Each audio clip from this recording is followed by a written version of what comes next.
Hello, beautiful souls out there. It's Servet Hassan. It's Sunday night. It's 6 p.m. I hope you turned your clocks ahead if you're in daylight savings time, as we are in California. And it's Intuitive Inc. with me and a beautiful guest. And do I have a good one today? I've got Judi Neal on the line. She is Dr. Judi Neal, actually. She got her Ph.D. in organizational behavior from Yale University. Who couldn't use that? Come on. And then from there, she went on to manage some really big companies, and one of them was Honeywell in the 80s. And she's also done some amazing things. She's the Professor Emeritus at the University of New Haven and was the founding director of the Tyson Center of Faith and Spirituality in the Workplace at the Sam M. Walton College of Business at the University of Arkansas. And that's kind of where we're going to go today, because we're going to be talking about one of her books, which is called Edgewalkers. And she is an Edgewalker. She is probably the original Edgewalker. That's the name of one of her books. It's Edgewalkers, People and Organizations That Take Risks, Build Bridges, and Break New Ground. She's also, it was on the Barnes & Noble bestseller list for new business books for a while. And she's also the co-author of The Spirit of Project Management and the author of Creating Enlightened Organizations and the editor of the Handbook of Faith and Spirituality in the Workplace. I like that, Creating Enlightened Organizations, because that's what we should all be doing right now. So let's give a big warm welcome. Hello, Judi Neal. Hi, Servet. It's just so wonderful to be here with you. And I have to say, it takes one to know one when it comes to Edgewalkers, because you certainly are just an incredible Edgewalker with a very important story to tell. And it's just a delight to be here with you tonight. Well, thank you. I appreciate that, because I've been reading about Edgewalkers, and we're going to talk about that. But you started it from nothing, and I just think it's an amazing thing that basically, well, let's start at the beginning. How did this come to you? I did read in the beginning of the book, Edgewalkers, that you had watched a movie about a Cheyenne warrior, and that stuck with you. Is that where it really started? Well, that's where the name started to come from. That movie was called Windwalker, and the Cheyenne warrior was an elder in the tribe, and it was his time to die, and they leave the tribe, and he created a burial platform for himself in the tree, and said to the Great Spirit, "It is a good day to die," and it's all so beautiful and filled with dignity. And he climbs up in the tree to lay down and die, and a winter storm hits that night and blows him out of the tree in the morning.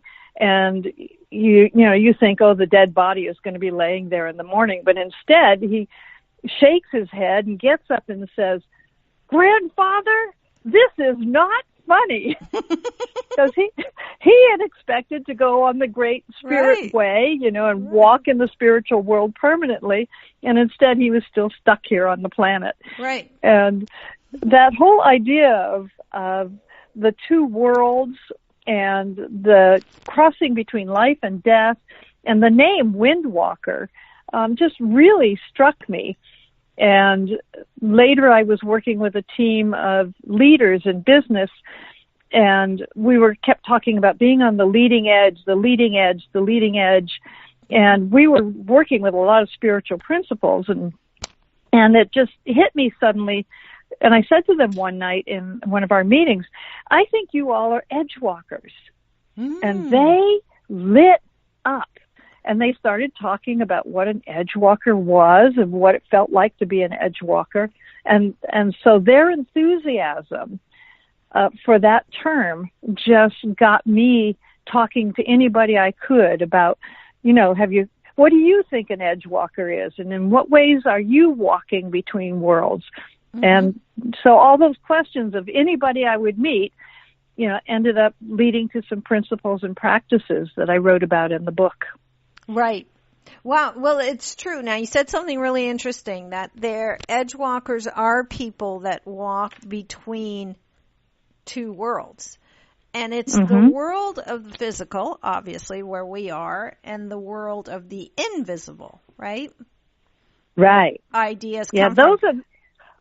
Those are the two worlds I focus on primarily in the book.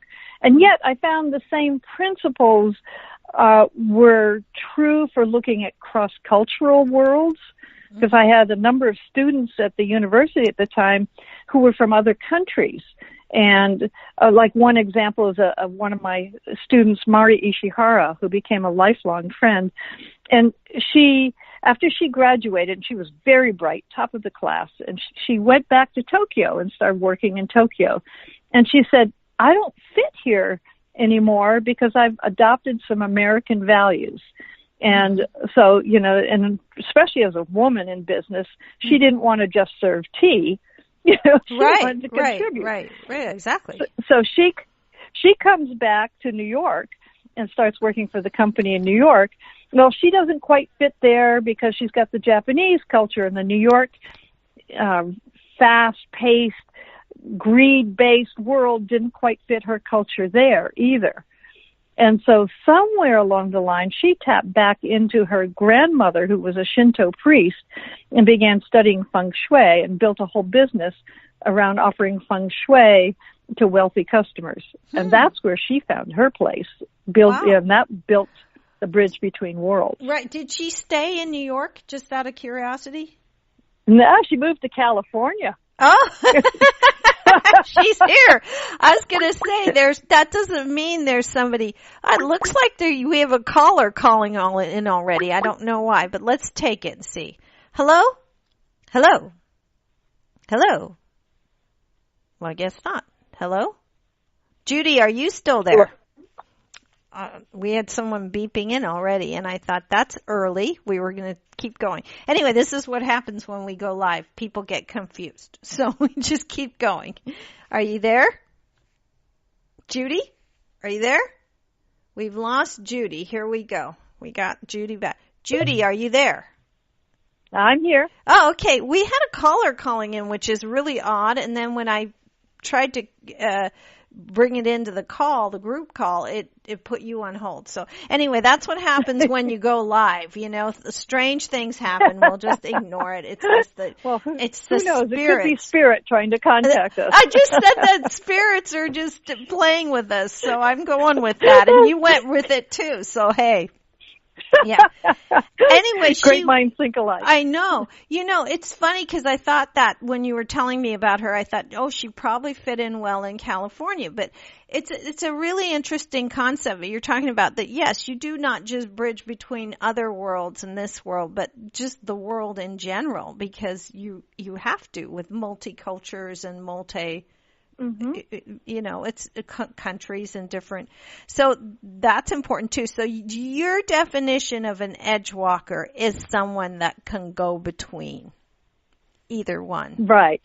Mm-hmm. Right. And who then feels a real calling to build bridges between those worlds, because it can make you schizophrenic. Going to work and, putting on the corporate dress and going into the workplace and playing the game, and then coming home and putting on your hippie clothes and going off to a meditation group. It's like trying to be two different people takes an awful lot of energy. But if there's a way to be your authentic self in both those worlds, then you feel more whole, you have more energy released to be creative and make your unique contribution. Exactly. Or you can go to a different place like your friend did, your lifelong friend actually. And I did it when I was young because I came from Pakistan and I grew up in London and Montreal and California, so I'm a British citizen, Canadian citizen, and an American citizen. But when I was 14, my parents said, you're going to go back home and get married because that's what you do. There's only two ways a Muslim girl leaves a Muslim father's home, either married or in a coffin. And he said, you pick. And so I packed my bag and I left in the middle of the night and I never went back. At 14. Wow. At 14. Yeah. So what? Well, it was the 70s. It was not, I'm going to be sick. Mm-hmm. So it was a little different. You could do things like, I had a friend who had an apartment and I moved in. Well, and one of the qualities of an Edgewalker is risk-taking. And that's a huge risk, but I'll bet you it didn't feel like a risk. It felt like you knew this was the right thing to do for your path in life. It was the only thing to do. Yeah. Yeah. Yeah, because I said to him, Dad, what are you thinking? This guy's going to say, some orthopedic surgeon in Pakistan or India is going to say, what's for dinner? And I'm going to throw a can of Campbell soup at his head and say, make your own damn dinner. And then he's going to take out a gun and shoot me. And that's the end of that story. So, So either way, you're dead. Yeah, right. So I figured, well, hey, I might as well, I just didn't see it any other way. I was like, really? But anyway, but so yes. You chose life. I did. And without even knowing it. I think without even really thinking that. I just did, But well, and your program is called Intuitive Inc. So you have had such an intuitive source from very early age, obviously. Right. I do trust my gut, even to this day. I do. I have not. And you talked about that too. And it's like Edgewalkers are also people that follow their calling and absolutely put their spirit into it. And I honestly believe that you can't be successful whether you're in business for yourself or it's a small mom and pop or if it's a Fortune 500 company. You got to have some spirit in there and your heart, whoever started it, even if it's not, they're not there anymore. It still has to have that to be successful, in my opinion. Absolutely. I mean, there's a lot of data to support that. When you look at the sustainability of long-term sustainability of an organization, those who've lived over decades and decades, you see that the founding values are still alive. And if you read most founders' stories, they're very spiritual. Very. Walmart, for instance, the founding story of Sam Walton. I mean, a lot of people don't like Walmart and don't like what they're doing to small towns and around the country. But at its core, Walmart had very spiritual underpinnings and very spiritual principles that they operated on. Right. And I did some work with Sikorsky Aircraft. And they make helicopters. It's the primary thing that they make. And I had some of my students there tell me the founding story of Igor Sikorsky, and he was a mystic. He could see the future. He could travel, through dimensions. He had very powerful mystical abilities that he used as an engineer to help him build safe helicopters. And the spirit that's there at the beginning of that company is just very, very strong and very, very beautiful. Right. Well, it's true. And really honestly, if you do talk to very successful people, at some point they'll always say, I was could be that I was in the right place at the right time, but there's some part of spirit that they know intervened somehow or that they called upon and brought in. And they can say, they don't just say, I just got lucky. They say, I know I was in the right moment at the right time but that happens when you're in the flow, when you're in spirit. Absolutely. I truly believe. And when you're authentic, when you really are in touch with who you are and why you're here, then you have the seeds for success. Right. And I end the show every time I do it every week with be you to the full. Because that's what's beautiful. And that's what makes things work, really. And that's what they are doing. And that's how you get new ideas. Because people that go, well, I can't think of anything. I don't know how to do anything. Nothing's coming to me. Well, if you are truly who you are and being your authentic self, then those ideas will flow easily, I think. Absolutely. Well, and so there's the authenticity is a key part of it. Mm-hmm. And so I talk about the role of self-awareness, of really being self-reflective mm-hmm. and doing, paying attention to what your values are, what your gifts are, and being really aware of that. And then having some kind of contemplative practice, whether it's prayer or walking in the woods or journaling or meditation, to allow spirit to speak through you mm-hmm. and to be a partner with that invisible world that wants us to be happy and wants us to be successful. Right. So I think it takes that self-awareness, and then it takes some kind of really reaching out to the spiritual world for that kind of guidance and support. Right. And I think when you do that, it takes the fear out of it, because a lot of people say they don't know what their calling is, but I think they do. They're afraid to voice it sometimes. Yeah. Yeah.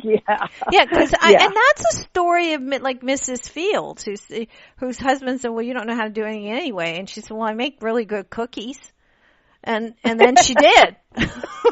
So there.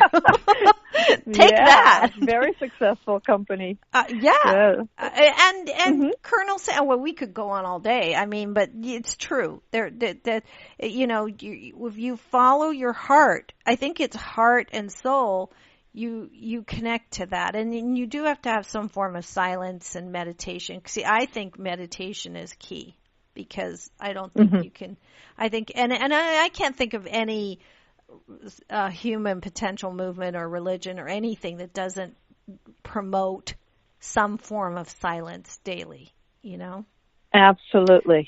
Every single path does. Do you meditate, Judi? I do. Mm-hmm. And not in the regular sense. It's like I do lots of mini meditations, mm-hmm. And then music is my meditation. Oh. I'm a musician and a songwriter. Wow. And so and work itself is a meditation for me. And so several times you've talked about being in the flow. Mm-hmm. And when I write and when I do research and when I interview people and the things, and you're doing a lot of the same kinds of things, mm-hmm. I get in this space, this flow that feels like it's not me, that there's right. something exactly. transcendent coming through me. And mm-hmm. that space is such a meditation for me. Oh, absolutely. I do that every day when I write. If I'm in it, it usually goes in the trash at some point. I read in your book too that you made writing appointments, which was really, I found that really neat, that you actually, when you first started writing, I think you would make appointments with a friend, and you would literally get together and go in separate rooms, but you would have an appointment to be together and write every day, which is, well, not every day, but once a week. Once a week for 2 hours. I've had two friends I've done that with, and mm-hmm. one of them is Patricia Varley, mm-hmm. and so we have actually done that face to face, where we've gotten together and had whole days where we would each go in a room and do our own writing, and then come back and share what we've written.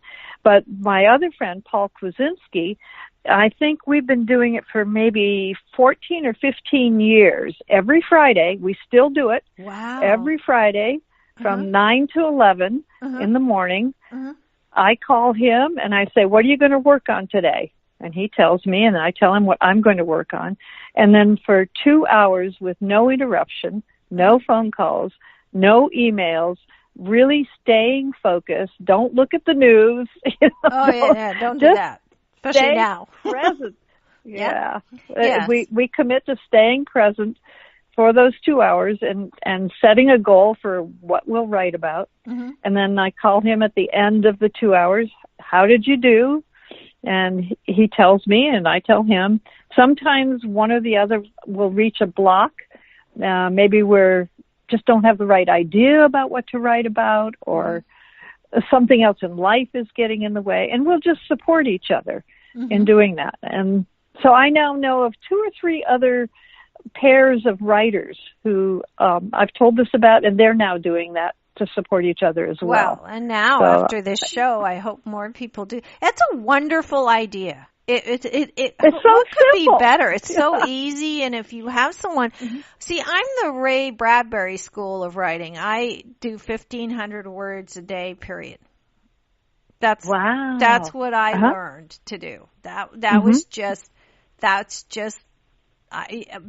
because I've been doing it for so long, and I do it literally 7 days a week. Now you can write more than 1,500 words, but you can't write less. So, you don't have to edit it, but you do. So sometimes it's just, gee, I wish I didn't have to write 1,500 words today because I don't got a thought in my brain. Please, Spirit, help me and do something because I'm about to commit Harry-Carry or something. But I still do it. And you know, it's funny when you start doing that, things come out after the Harry-Carry part.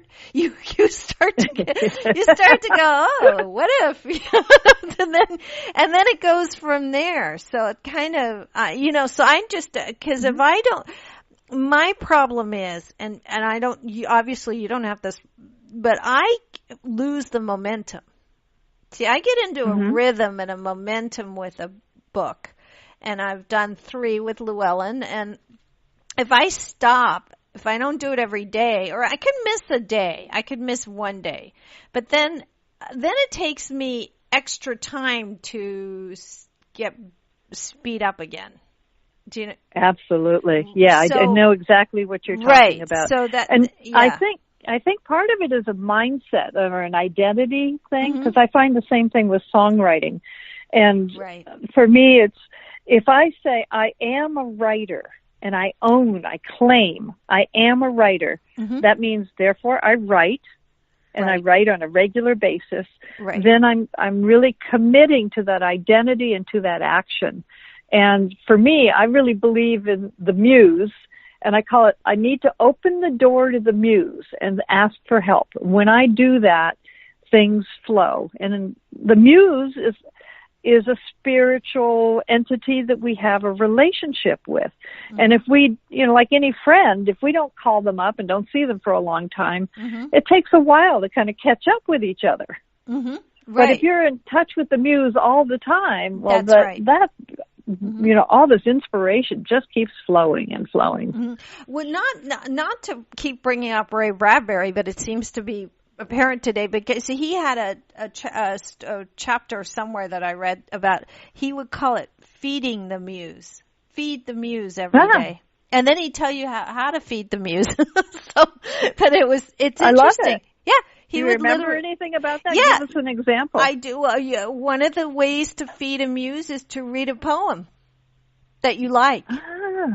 Another way to feed a muse is to open a book randomly and run with that idea that you just, in your own way. Things like that keep your brain new and fresh and alive, to be inspired, because, inspired comes from the Latin in spirit.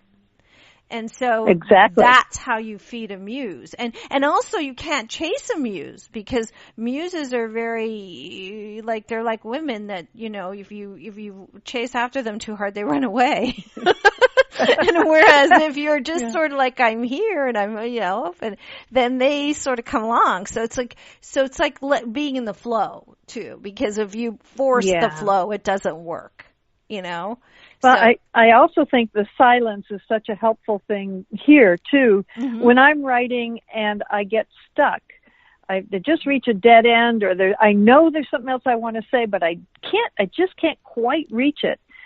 I often will get up and walk a circle around my house, or get up and play my guitar for a minute, or sometimes just sit still and really empty my mind. It's like I try to go into the deepest silence, no request, no prayer, just empty openness, and just to sit there for a few minutes. And usually within 2 or 3 minutes, I go, oh, that's it. Yeah. That's it. Thank you. Well, that's how Einstein came up with most of his ideas. It was in 1, shaving, and 2, in the bathtub in a bubble bath. Because that's when he would empty his mind, when you're not, when you're focused on an act like shaving, like in those days you had a real blade, so I think you could really, oh yeah, you could really hurt yourself if you went the wrong way. But just focusing on that empties your mind to everything else. Mm-hmm. And also the bubble bath is just like you playing your guitar. It's a way to, and I just got a book called The Healing Power of Music, or the Healing Power of Sound, and I'm really interested in that because it's such a spiritual thing, music is. So yeah, I call like poetry, music is a shortcut to the soul. It bypasses our rational mind and goes straight to our heart and our emotions, and there's so much wisdom there. Mm-hmm. And so I used to tell my students in my business school classes that when they were studying, they just get all frantic. They want to pass a test. They get all stressful. And I said, before you come into this classroom to take a test, go sit in your car, put on your iPhone, play some music for just 5 minutes before you come into the test, and just empty your mind and enjoy the music. Your brain will work better and your memory will come back than if you came in here all stressed out and worried that you won't remember things.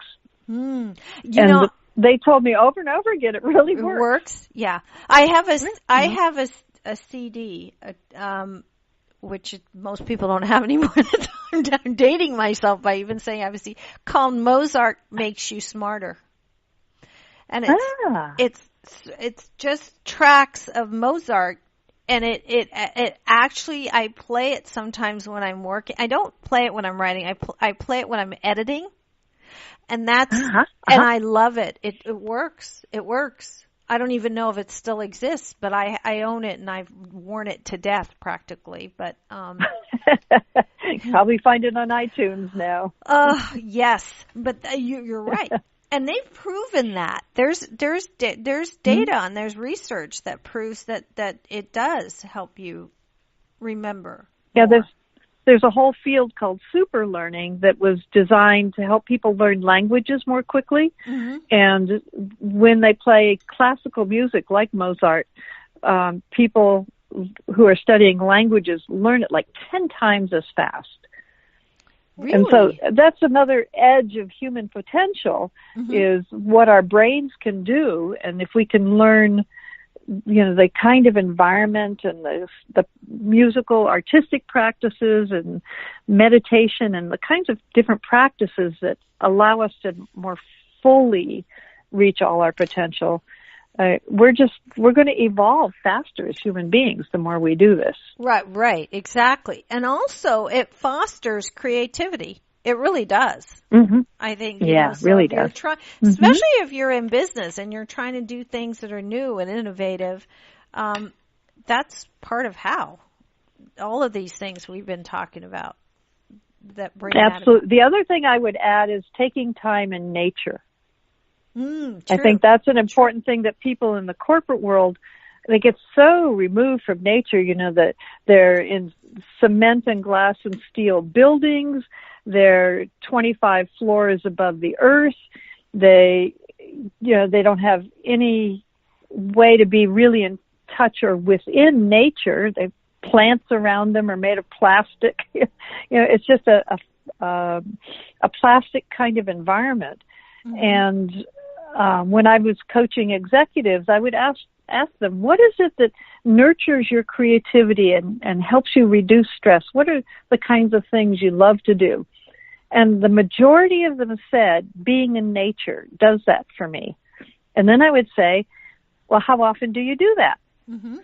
And they said, well, maybe once a month on a weekend I can get out in the woods or something. I said, is there someplace nearby here you could go every day? And they almost always have someplace they could go for 5 minutes. Mm-hmm. And so they start to take that on as a practice to get them centered and help them to feel more connected to the greater good. Right, even if it's just a park or something like that, because even then you're out of the office, you're on. Right. Yeah, that's interesting. One woman.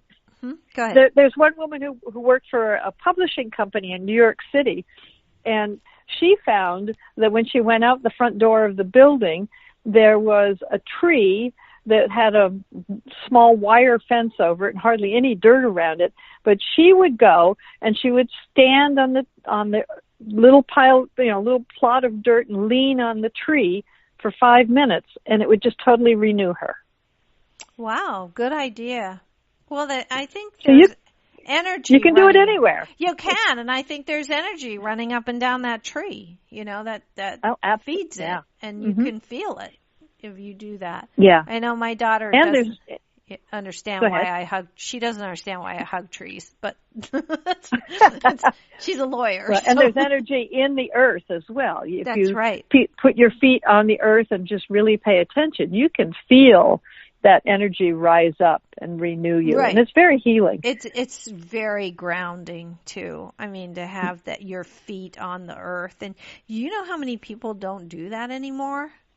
I mean, they haven't felt grass beneath their feet or dirt beneath their feet. It's amazing. Really. I once read this essay that was written by a man who was talking about corporate life, and he said, "I never trust a man who is afraid to sit on the dirt." Good for him. It's kind of one of those things. Like, I can't trust anybody that salts their food before they taste it. It's not exactly the same, but it's like, there's something wrong with somebody that can't sit on the dirt, Or yeah. Look, we're running. I could just talk to you forever. We're already halfway through the show, and my goodness. Now whoever wants to call in can, because please do if you have a question for Judi Neal. We're talking about spirit in the workplace, but she's a really smart cookie here. So if you have any other questions about anything to do with business and creativity and all of these subjects we've touched on, quite a few actually, 949-313-8880. The lines are open. Call in now instead of before. So we did have a caller before. So we'll see if they're brave enough. Come on, people. And also we touched on writing. So if anybody has a question about that, we're open to anything and everything. Judi, how can people get a hold of you and the book and find out more about your work? Oh, well, thank you for asking. The best way to get a hold of me is you can call me, and my number is 479-871-9116, or email me at Judi, Judi, at Edgewalkers, that's plural, edgewalkers.org. We have a caller. We have a caller? Yeah, we do. Okay. Actually. Hello, caller. Hello? Hello? Can you hear me? Hello? Yes, I can. Good. Hello. And Judi, are you on the line, Judi, still? Yes, I'm here. Okay, good. Go ahead, caller. Sorry. Hi, Judi. My name's Catherine. I'm glad you're at your show, and I like listening to you, so thank you very much. Oh, thank you, Catherine. The question is more or less for my son and not myself, but you said spirit in the workplace. I mean, he has taken over a business that used to be mine, and how do you get spirit in there to help him bring the staff to him that he really needs to have to fulfill and do that? I don't know if I'm, to get the right people and the right spirit in there and just everything. What a powerful question. Yeah. And so it sounds like you really want to expand the business that he does. And so it's so important to, as we were talking about before, to really have the founding values kept alive, which means your core values when you created the business. Are you clear about what those values are? And is he? Yes, I am, and he is very, very clear. Yes. Okay.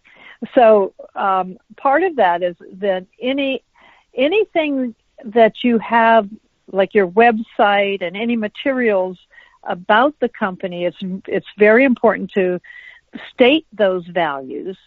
And in any interviewing that he's going to be doing with potential new employees, values has to be a part of the conversation to see if there's a values alignment with those people. But say more about your desire to have it be more spiritual. What do you see, and what does he want? I think, first place, I think that he makes it very clear where our values are. But it doesn't mean that the people that come there will say some things to get a job, but, and then they might stay because we don't want them, or they really don't want to stay. So he talks about the values and what is expected, and I think he treats all the staff or employees very fairly. I guess I want to know how I can help him to bring more spirit in there, because I'm probably more spiritual than he is, to help him bring more spirit in there, to guide him to get what he wants, because I know what he's doing is good, if that makes any sense. I think so. So we'll keep on talking and getting clearer and clearer as we talk. So there's from an Edgewalker perspective, excuse me, there's always the practical, applied, material world actions, which would be the things that you do on your website and the things you do in the job description and the actual interview with a person. And so one of the things in the interview is, besides stating the values, you ask that person to tell stories about when they lived those values. And the stories are hard to fake. Yeah. Because they are really talking about actions that person took in the past. And you can pretty well tell if they're just trying really hard to get the job or if they're really passionate about living in alignment with those values. So that's the kind of material world side of the Edgewalker approach to hiring. Do you want to ask me anything about that before I talk about the spiritual side? No, go ahead. I'm writing as I'm listening, so I appreciate it. No. Thank you. So the spiritual side, for me, would be visualizations and affirmations. Those would be practices I would use. So I would write an affirmation about the kind of person that I'm looking to attract. And that affirmation would be in the present tense. It would be a positive statement that says, as if it were currently already, the person that's working for my company has strong spiritual values, excellent customer service experience, a gentle spirit. I might list a couple of things that help to describe what it is that I'm wanting to attract. And the more concrete that affirmation is, and the more emotion tied to that statement, the more it gives you or your son energy, the better it is. And the more you can visualize that person, not so much what they look like, but more what their energy is. It's like a meditation on really feeling like you're a magnet and you're drawing that person or those people to you. That's working in the invisible world. Okay. Does that make sense? I'm that kind of person. I got it. Right. Yeah. Servette, would you add anything to that? Because you work quite intuitively as well. I would. I think that's everything you said is absolutely right on. It works with the work. It works with everything, actually. So if you're asking for energetically that someone come in that's a good worker, a strong worker, that is dedicated to being there, that, isn't going to flake off, then that's what you're going to attract too. Judy's right about that. So I think, because like attracts like. So you're visualizing that, and you're enthusiastic and energetic, and then affirming that you're only going to attract those kinds of people. You do. You actually, which is true. And I would warn you not to say something, if you don't mind me kind of intervening here for a minute, Yvette, that not to say something like, and I don't want to attract people that would slack off. Exactly. Don't use negative. Don't say don't. No negativity. Don't put any, don't put anything in there that would be what you don't want, because if you state it, you actually draw it. Right. Exactly. So you want to only state exactly what you want to have, right, and just ignore what you don't want.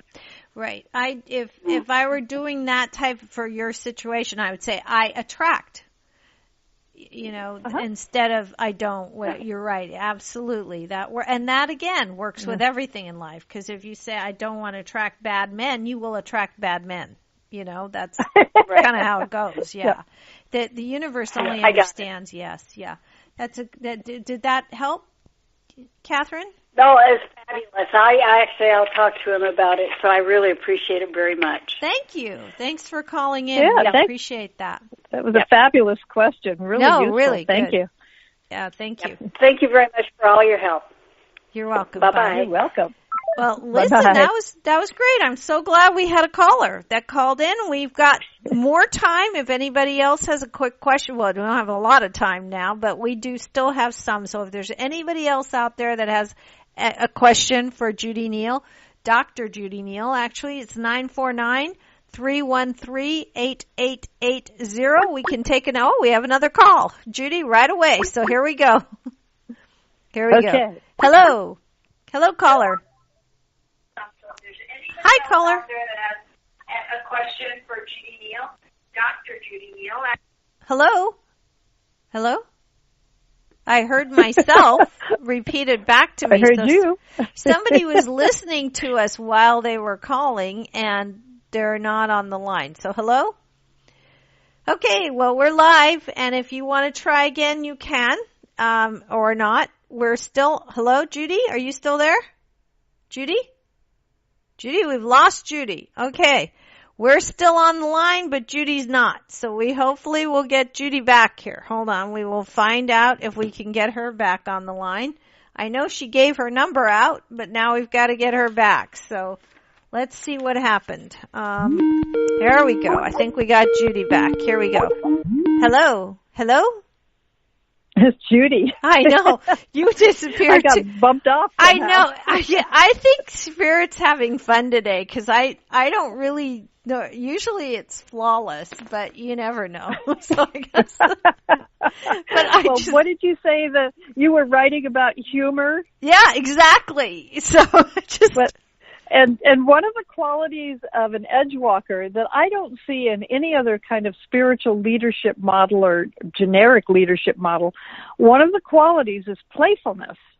Oh, yes. And I did some research on playfulness, because so many of the people I interviewed who are Edgewalkers were just joyful and creative and playful and funny, and I found out when I started doing some research about the brain science around playfulness is that when you're playful, your whole brain lights up. Mm-hmm. The right and the left and the corpus callosum, and fear cannot survive in playfulness, and creativity can't survive when there's fear. Right. So playfulness helps to diminish fear and allow new ideas and trusting relationships and all kinds of really beneficial things to happen. Right. When there's a playful leader or a playful environment, or in this case, a playful phone call. That's right. Exactly. You're right on, because I really now define how to me, playfulness is also fun. Okay, here's the caller back again. So we'll put that down here, and here we go again. We'll try it again. Hello? Hello, caller? Hello, caller? Hello, caller. I guess caller hung up. Well, there we go. I think it's funny because it showed going through, so I don't know. Oh well.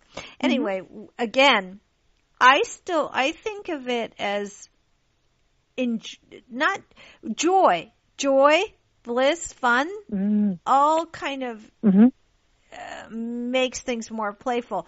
And I think businesses do well, and you're the expert at this, do better when there is that sense of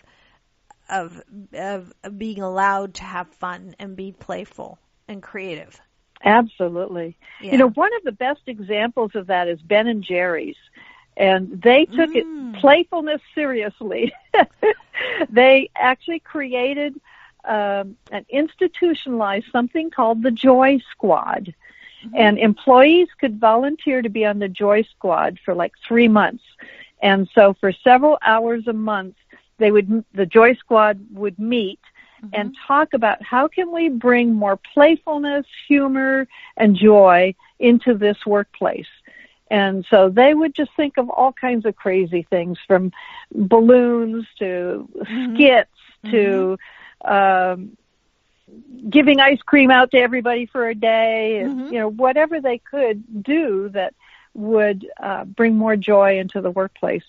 And I mean, that's just a fabulous way to say this is important. This is the kind of culture that we want to have. Well, and what is it? Not Spirit Airlines. I can't remember the name of the airline right now. Where not JetBlue. What's the other one? What? Oh, I'm sorry, I can't. No, that's okay.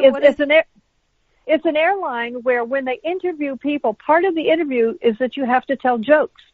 Because they absolutely will not hire somebody unless they have a sense of humor. I don't know what airline that is because I've never heard that before. I don't think it would be Spirit Airlines though, but I don't know. No, that's not it. No, you have to tell a joke to get the job?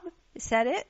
Yes. That'd be really interesting. The flight attendants will do things like they'll tell jokes when people are getting on the airplane. Some of their stories about a flight attendant popping out of the luggage bin.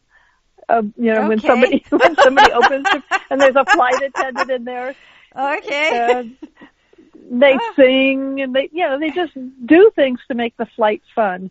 I'm sorry, I can't remember the name of the airline. That's all right, because I don't know that. It can't be JetBlue, but I'm going to find out. I have to do two things because of you. I'm going to watch Windwalker. I'm going to watch that. And I'm going to find out who this airline is. And then if I ever The airline is out of Dallas. They're out of Dallas, Texas, and their field, the planes fly in and out of, they call Love Field. Because love is really core. Oh, Southwest? The culture. Southwest? Southwest. Thank you. A caller did that. Yeah. A caller called in that's listening to the show and said Southwest. Or texted in, so I got that. How about that? All right. That's great. So, no, I do like that, though. Because I think having fun is key, too. I do. I think, and we're running out of time, but I did want to touch on one thing because you did in the book, and I wanted to touch on it really quickly. The 4 stages of creating what has never existed before, and that's probably going to be more than we can do unless there's a caller. But can you just touch on that really quickly? The 4 stages of creation, actually. Just gee, I don't remember what that is. Oh, okay. Are you? No, I did. It was in Edgewalkers, and there's a chapter called the 4 stages. I talk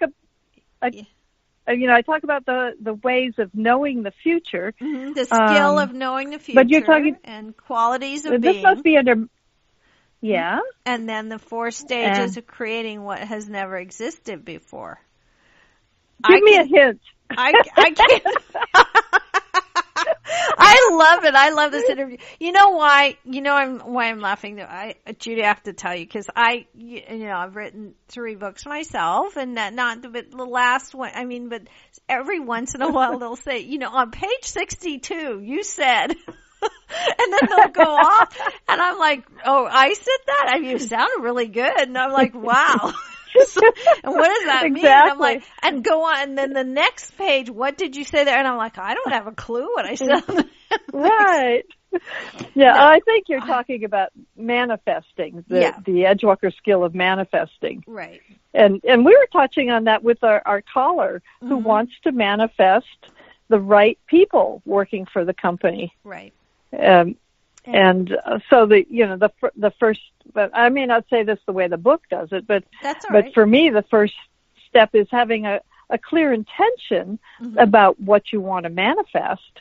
So we know that she and her son want to manifest the right people who will perform well, who will have high integrity and share the company values, and that they'll stay with the company. They'll have longevity, because turnover is so expensive for a company. So that first is the clear intention. The next would be really writing the affirmation in a way that is just full of energy and inspiration, and repeating that on a daily basis. I think index cards are such a great way to have affirmations. When I do affirmations, I write them down. Like, I write 3 different index cards. So I have one in my purse and one in my office and one in my car, so that I can see it wherever I am and repeat it. And then the next part of that is visualizing. Really, for some people aren't visual, so it may be auditory or kinesthetic or some other way to bring the senses into this vision of what you're attracting. And then the fourth step for me is what I call doing the footwork. And that means symbolically creating something in the material world that tells you this is manifesting. So when I wanted to write a book, I create a book cover. And I have it by my desk, because that symbolically portrays what it is I'm going to create. I wanted to do coaching, and I'm not certified as a coach, but I've coached all kinds of people. Nobody ever asked me if I'm certified, because they like talking to me. And they're because huge I listen, executives. actually. They're huge but executives. I created a...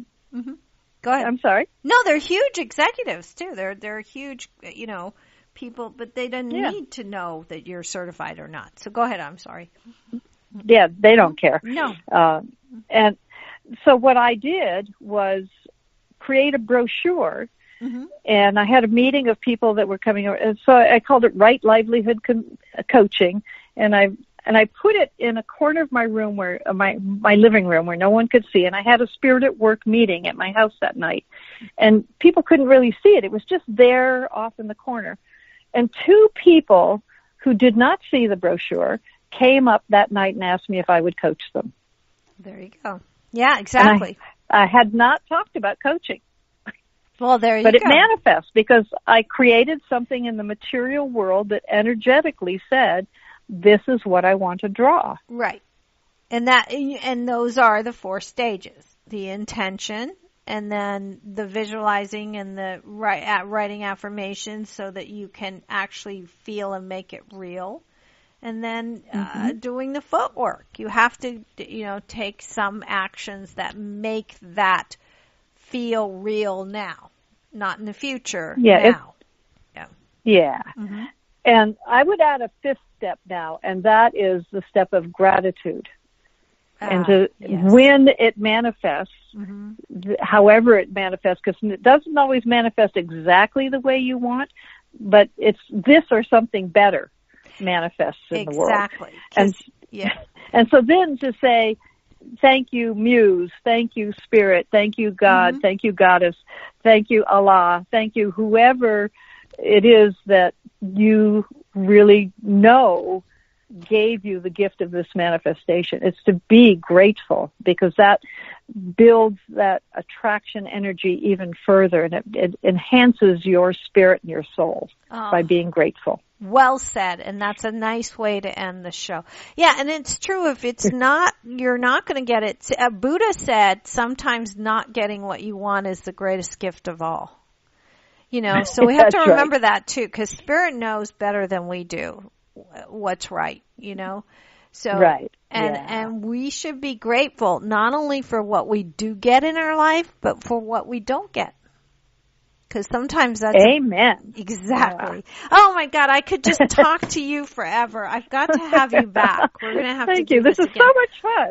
Thank you but I had like 900 questions here that I didn't even touch on other than, this was a ton of fun and again, playful, just playful fun. And I loved it. And, but on top of that, you shared some really brilliant knowledge, and you've got the spirit in you. You genuinely are an Edgewalker. So once again, before we sign off and you go, if anyone wants to find you or the books that I mentioned, because you are the author of Edgewalkers, People and Organizations That Take Risks, Build Bridges, and Break New Ground. I mean, it's a bestseller. I mean, from way you did that, and you're writing still, and I want people to find you, and they can at edgewalkers.org. Correct? Correct. Yeah. Correct. Yes. Thank you so much. Thank you for joining me tonight. I know it's late there because you're not in California, right? Right. No, so. Yep. It's not late. I'm a night owl, so it's just fine. I'm going to go back to my writing. I've only done 3,000 words today, and I got to do another 1,000. Okay, get to it, girl. I'll check on you, and you've got to come back, please. Okay, I'd love to have you back on the show again. Thank you. Thank you. And good luck on your writing too. Thank you. I really appreciate it. You take care. Have a good night. Good night. All right, you too. Bye-bye. Bye-bye. That was Dr. Judi Neal, and it's Judi, and her last name is Neal, and Edgewalkers is EDGEWALKERS.org, and then the name of her book is Edgewalkers, People and Organizations That Take Risks, Build Bridges, and Break New Ground. She's done amazing things. I mean, not only having worked at Honeywell and all these other huge Fortune 500 companies over the time, if you've got a list of the CEOs and people that she has coached over the years, it's just phenomenal. I can't say enough about her. She's really awesome, Dr. Judi Neal, and that was a great show. I've got run out of time, so you can find me at ServetHassan.com, ServetHassan.com. I'm revamping the website. We're doing all kinds of new things, but it does take time. That's the footwork, and I'm working on it, and I'm putting out affirmations and visual, just like she said. All of her 4 stages of creating what has never existed before I've been doing. So I really do go for everything she says. So I have to say, next week I have a really good show. Really quickly, Dean Schleuder. Boy, I hope I didn't Schleuder his name. It's Sluyter. Dean Schleuder. I'm sure that's how you say it. He's written a book called Fearless. Now, who could not use that? This is going to be a great show. He is written a book called Fearless, and then the subtitle is Living Beyond Fear, Anxiety, Anger, and Addiction. And he is, he's taught all kinds of meditations and awakening. He's done all kinds of stuff. And we'll talk about him when he gets here next week. So please listen in. Again, I'm going to say be you to the full, because that is what's truly beautiful. That's what brings out your authentic self, and all the things we talked about tonight, tie into that. And Judi Neal touched on that. All of the hundreds of people that she's interviewed and talked to that are truly successful, not just materially, but, money-wise and all of that, but just successful in life, have all been who they truly are, and touched that spirit within them and followed that calling and their heart and their soul, and then they're really successful. So be you to the full, and tune in next week. We'll have a great show. Thank you so much. Take care and good night.